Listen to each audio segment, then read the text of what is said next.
I need to go. Could you please stay with Noah? I don't know how long I'll be there. I say absent-mindedly as I pick up my handbag.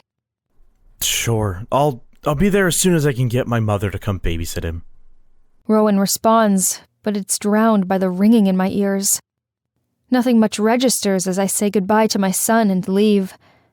I get inside my car and begin to drive to the hospital, my mind completely lost in memory. Growing up, you could say that I was emotionally neglected. I was the child that none of my parents cared that much about. Father's favorite was my older sister, Emma. He used to call her his baby girl, his princess. Mother's favorite was my older brother Travis. He was her handsome boy. I was no one's favorite. I was just Ava. I always felt unwanted, unwelcomed, not only with my parents but also with my siblings. No matter what I tried to do, good grades, sports, school clubs, I always remained in the sidelines. I always felt like a stranger looking in, never part of the big, happy family. After what happened 9 years ago, the little relationship I had with my family became non-existent. Travis rarely talked to me, and he and Father would even go to great lengths to downright snub me. Mother wasn't much different.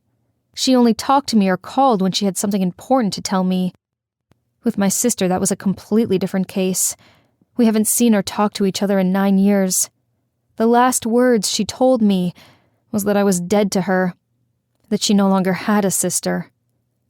Now here I am, driving to the hospital because Father has been shot, and all I feel is numb. Despite everything that has happened, shouldn't I be feeling something more? Maybe sadness? What are you supposed to feel when you're told that the father who shunned you all your life is lying in bed with a bullet wound? How am I supposed to react? And is it weird that I feel nothing? The whole drive to the hospital is reflective, as I think of my childhood and even part of my adulthood. The pain and hurt is still there. I don't think the pain of rejection from my own family will ever go away. That's who I am, a rejected woman, first by my family, then by my husband and in-laws. The only one who accepts me and loves me just the way I am is Noah. It doesn't take long to get to the hospital. We had one main big hospital in this town, and I just knew that's where my father was. Parking my car, I get out. The cool evening air ruffles my hair. I take a deep breath and square my shoulder before entering the building. I'm looking for James Sharp. I believe he was brought in for a gunshot wound. I tell the receptionist once I get to the front desk. Any relation? She asks. He's my father. She nods her head. Give me a minute. She pauses while she types on her computer. Right. He's in the ER, getting prepped for surgery. Just go straight ahead. At the end, you'll see the emergency door. You'll find your family there. Thanks. I turn around and follow her instruction, my heart beating with every step I take. He's going to be okay.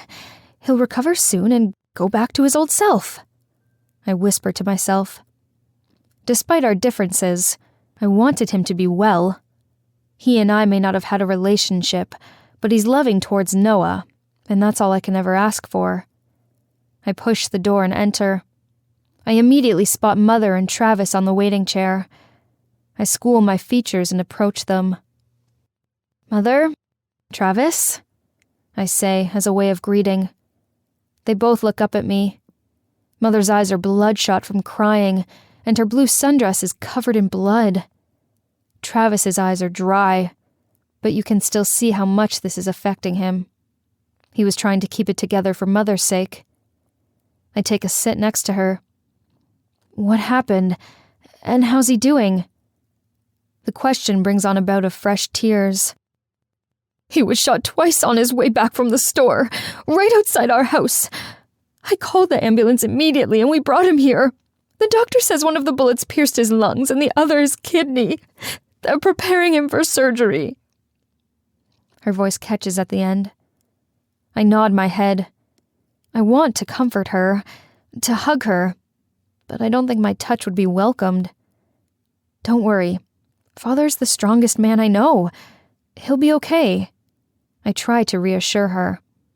She doesn't say anything, just continues to cry. Minutes later, they bring Father out. He's dressed in a hospital gown and is lying on a hospital bed. Travis and Mother immediately stand up and rush to his side. I stay seated. I'm pretty sure my face is the last thing he wants to see. He would rather it be Emma's. I watch as Mother cries over him. He weakly wipes her tears, but they keep falling.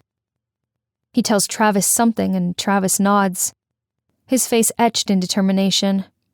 Before they take him away, I see him hand over what looks like a paper to Mother. This brings fresh tears running down her face. She kisses him and they wheel him away. Mother and Travis come back and take their seats. We don't talk as we begin the long wait.